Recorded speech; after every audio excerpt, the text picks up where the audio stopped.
Excusez-moi, je sais que vous allez remarquer que ma façon de parler a changé. J'ai un nœud bouché. Salut, salut, salut mes femmes, mes hommes, androïdes, mes femmes, mes hommes, civilisés. Ah oui, ici chez Mama Ijka, il n'y a que de femmes et des hommes civilisés, nulle part ailleurs. Mais à ceux qui ne me connaissent pas, je me nomme Ijika Bébé.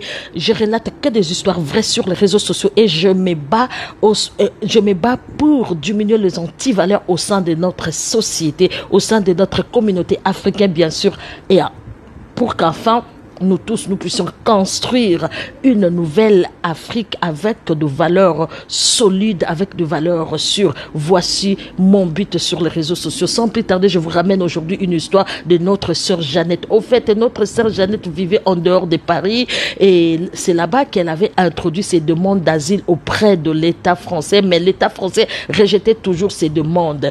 Et par peur d'être refoulée, notre sœur Jeannette a décidé. Donc, elle cherchait des voies et moyens pour quitter le centre d'asile. Et ensemble avec ses amis, elles ont décidé de débarquer sur Paris pour chercher le travail. Bon, sur Paris, il y a un coin qui s'appelle Château d'Eau, là où il y a plein de salons africains. C'est là-bas qu'elles ont cherché leur travail et on les a embauchées. Du coup, elle manquait une place pour dormir. Tous, elles étaient au nombre de 6. Elle n'avait pas de famille, elle n'avait personne sur Paris. Et le matin, elle faisait ses rastas, ses nattes couchées. Et le soir, le salon était devenu leur chambre à coucher. Au fur et à mesure, ils tissaient de bonnes relations avec ses clients, avec les gens qui sont aux alentours d'elles. Elles ont totalisé 1000 euros. Et nos sœurs ont décidé tous de louer un studio sur Paris. Et en louant leur studio, c'est ici que l'histoire de notre sœur Jeannette a commencé. Donc, notre sœur Jeannette, un jour, elle sortait de chez elle. En arrivant au salon, elle a croisé un homme qui s'appelait Bruno.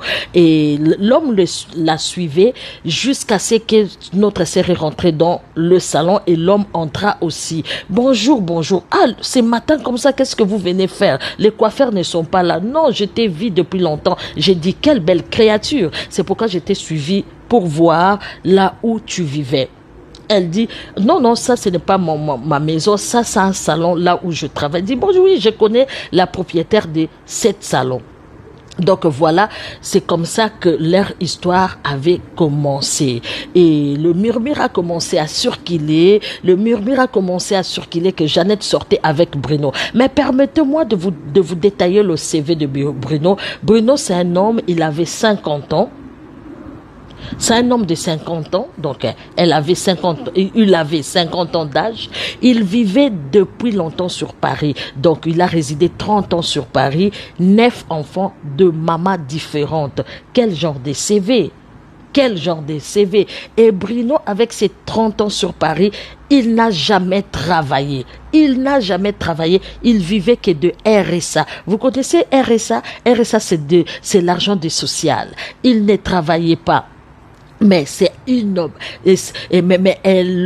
mais il était un bel homme, je vous dis. Si tu regardes Bruno, bien coiffé, bien sapé, bien parfumé, comme tous les Congolais qui se respectent. Moi, je dis pas, quand je dis tous Congolais qui se respectent, je dis pas à mes hommes androïdes, hein, à mes hommes civilisés. Parce que mes hommes civilisés, ce sont vraiment des Congolais qui se respectent au vrai sens du mot. Quand je dis tous les Congolais qui se respectent, vous connaissez les gens des Congolais que je parle. Des Congolais... Et vous connaissez ce genre de Congolais. Il peut manquer une place pour dormir, mais il ne peut pas manquer son Gucci, son Jimmy Weston, son parfum et son produit pour les chocolats. Voilà. Et Bruno était comme ça. Un bel homme, bien parfumé, bien rasé. Donc voilà. Et c'est un coureur de jupons. Et un chasseur de femmes seul. Si je dis un chasseur de femmes seul, c'est-à-dire aujourd'hui, il est avec Brigitte. Brigitte a 3 enfants. Il va faire tout pour faire un enfant avec Jeannette. Comme ça, il est sûr, il a sécurisé son territoire. Après, si Jeannette n'a plus d'argent, elle quitte Jeannette pour aller chez Clarisse, vice versa. Il faisait comme ça jusqu'à ce qu'il a totalisé 9 enfants sur Paris. Avec 9 mamans différentes. Donc voilà. Notre sœur est tombée amoureuse de Bruno et le murmure circulait et tout le monde l'interdisait en disant « Jeannette, tu cours un grave danger. Cet homme, c'est un gigolo, c'est un aventurier. » Mais Jeannette était succombée par son charme, était succombée par son physique. Elle a dit « non, non, non, non, ce sont des Congossa, ce sont des Songi. Vous êtes jalouse. Vous êtes jalouse de moi parce que j'ai croisé un bel homme. » Et ses amis lui prodiguaient des conseils. « Jeannette, tu dois arrêter avec cet homme. Jeannette, tu as oublié notre but ici sur Paris. Tu as oublié tout, Jeannette. » Mais Bruno avait une nationalité. Bruno avait la nationalité française. Donc, naturalisé française et d'origine congolaise. Donc, voilà. Et peut-être, on ne sait pas, peut-être notre sœur Jeannette pensait qu'un jour, Bruno va lui donner du papier. Mais elle disait qu'elle a aimé vraiment Bruno, pas à cause de la nationalité, pas à cause du papier, mais son amour, c'est Bruno. Elle a décidé, et ses amis, et elle commence à insulter ses amis, elle commence à traiter ses amis, vous êtes de bandes de jalouses. Et les combles, Jeannette rapportait tout ce que ses amis parlaient derrière le dos de Bruno, tout ce que ses amis l'a conseillé. Elle partait dire à Bruno, son âme sœur, « Oh, tu vois, mes amis sont jalouses, elles font des Congossa, des songi derrière ton dos, patati patata, machin chouette. » Et un jour, Jeannette a débarqué dans leur studio, elle a ramassé ses clics et ses claques, elle a claqué la porte derrière ses amis pour dire que je quitte votre studio de malheur, bande de jalouses, vous allez plus me voir. Et Jeannette, c'est comme ça que Jeannette a quitté ses amis pour aller habiter avec Bruno, avec le fameux Bruno. Hey, nous les femmes africaines, dès qu'un homme se présente devant une femme africaine et il prononce un mot magique, je vais te marier, une femme africaine va perdre tous ses sens. Elle va donner son argent, elle va donner son corps, son âme, son esprit, même ses enfants de premier mariage, tuer même mes enfants à cause d'un mot magique, mariage. Oh, la femme africaine a perdu ses valeurs. La femme africaine a perdu ses dignités. Ou sa dignité. Ce n'est pas possible. Même un aventurier, même un gigolo, il suffit qu'il prononce les mots magiques. Je veux te marier. Même une fausse promesse. Une femme africaine adore le mariage plus que Dieu lui-même qui a créé le mariage. Une femme africaine adore le sexe plus que le sexe lui-même. Réveillons-nous. Réveillons-nous, mes frères et sœurs. En arrivant chez le monsieur, vous savez, le gigolo, le premier jour, ils sont gentils. Hein. Oui, ma chérie, je savais que tu allais quitter le studio là de malheur. Je savais, tes amis sont jalouses. Tout homme, tout gigolo qui se respecte, s'il te voit, tout gigolo qui se respecte, si il commence à penser, il commence à penser à habiter avec toi, ou soit il te loge dans sa maison, c'est qu'il a une idée derrière sa tête. Il ne peut pas te loger comme ça, dans son studio en plus. C'est qu'il a une idée dans sa tête. Mais de première chose qu'il va faire, il va te séparer avec ta famille, tes amis, pour vraiment s'accaparer de toi et de te faire son objet. C'est comme ça que Bruno avait fait. Bruno avait aussi une idée derrière sa tête. Parce que Bruno venait souvent dans les salons là où Jeannette travaillait. Elle voyait comment Jeannette travaillait. Elle voyait le nombreux clients qui venaient, qui avaient confiance de Jeannette. Il voyait comment Jeannette encaissait l'argent et Bruno avait déjà préparé son assassinat, avait déjà ses projets derrière sa tête, d'habiter avec Jeannette et de la sucer petit à petit. Et les années sont passées et les mois sont passés. Ils sont arrivés au 3e mois. Un jour, Bruno est débarqué comme ça à la maison en pleurant. Jeannette, Jeannette. Jeannette a commencé à trembler. Qu'est-ce qui se passe, mon chéri? Qu'est-ce qui se passe, mon loulou? Oh, j'aime pas te voir pleurer. Qu'est-ce qui se passe? Une femme, une pauvre femme. Or, Bruno ne pleurait pas en réalité, mais il faisait sa comédie. Il était dans son rôle de gigolo. Il cherchait des moyens comment soutirer l'argent.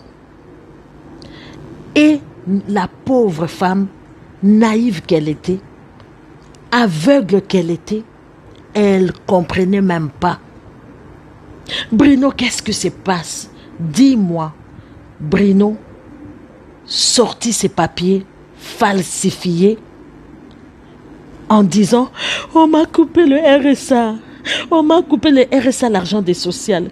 Comment je vais payer mon loyer? Comment je vais payer l'électricité? Pourquoi ça arrive qu'à moi ?» La femme et notre sœur Jeannette, elle commence à dire tout ces cachettes d'argent. Elle commence à parler à Bruno. Bruno, ne t'inquiète pas, je ne vais pas te voir pleurer. J'ai mon argent, c'est moi ici. À la fin du mois, je vais gagner l'argent de Risourne, donc l'argent de l'Ikelema, l'argent de cotisation. À la fin du mois, on va me donner 2000 €. D'ailleurs, j'ai beaucoup de clients. T'inquiète pas, ne t'inquiète pas, je vais payer le loyer.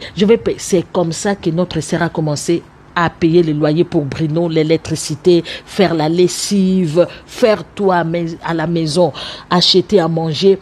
Et notre sœur a commencé à changer. Son corps se métamorphose. Elle commence à perdre sa beauté, tellement elle avait beaucoup de charges. Bruno était libéré de ses charges. Bruno ne payait plus rien. Il ne cherchait pas de travail. Il mentait toujours que je vais aller chercher du travail. Je sors le matin. Il a repris sa première vie, sa vie de déambuler, de circuler, de rôder sur tout le Paris. Et sa vie de rester dans des cafés, sa vie de draguer des femmes dans la rue, de saper comme jamais. Quand il achète quelque chose, quand il ramène un petit basket à la maison, il va dire que mes amis m'ont acheté, ils ont eu pitié de moi. Et au point, il demandait même, la femme là n'avait même pas le papier. Hein. Ça, c'est la sorcellerie, la haute sorcellerie des hommes africains. Pas tous, hein. Mais c'est la haute sorcellerie des hommes africains. La femme là, la pauvre Jeannette, avait même pas le papier. Elle sortait très tôt matin. Elle tissait des rassas à 6, 7, 10 têtes par jour. Et Bruno, c'est un homme sans pitié, sans cœur. Et elle commençait à insulter Jeannette. Donc, il commence à insulter Jeannette. Il commence à maltraiter Jeannette. Et il a dit à Jeannette, si tu ne mets pas au monde, je ne vais pas te donner les papiers. Tu dois mettre au monde. Tu dois tomber enceinte. Jeannette était stressée. Jeannette courait derrière tous les gynécologues de Paris. Il avait que 28 ans à l'époque. Il avait que 28 ans. Elle avait que 28 ans plus tôt et il courait derrière le gynécologue de Paris. Pourquoi? Parce que Bruno ne pouvait pas mettre au monde. Bruno prenait de pilules. Vous savez, des pilules là qu'on donne aux hommes pour ne pas faire tomber une femme enceinte. Bruno, en tout cas, il était mauvais. Il prenait de la pilule. Et aussi longtemps que Jeannette courait derrière les gynécologues de Paris, cherchait l'argent pour payer son loyer et tout. Jeannette espérait avoir un papier un jour chez Bruno. Bruno lui mentait, tu dois mettre au monde. Il savait que Jeannette ne mettra pas au monde avec lui. Et notre fameux Bruno, le malin, le diable, savait très bien, aussi longtemps qu'il prenait de pilules, la pauvre Jeannette ne pouvait pas un jour tomber enceinte. Quelle haute sorcellerie des hommes africains. Je vous mets pas tous dans un même sac, mais je suis désolé. La plupart des hommes font ça. C'est malheureux. La pauvre paye son loyer. Elle fait tout. Elle est devenue la boniche de Bruno. Elle est devenue la chose de Bruno. À cause d'une promesse de mariage, à cause de la beauté de Bruno. Et Bruno utilisait ses charmes pour soutirer l'argent aux femmes, surtout aux femmes seules, aux femmes naïves. Il y aura une suite, mais la personne qui attend la suite va vite vous abonner sur ma chaîne Africa Number One TV. C'est là-bas que je vais mettre la suite. Et j'ai pensé aussi à mes sœurs camerounaises, à mes sœurs, mes frères ivoiriens, et je vais commencer à relater mes histoires souvent sur ma chaîne Africa Number One TV en français. Je vais vous mettre les liens là-dessus. Que Dieu vous bénisse. Amen.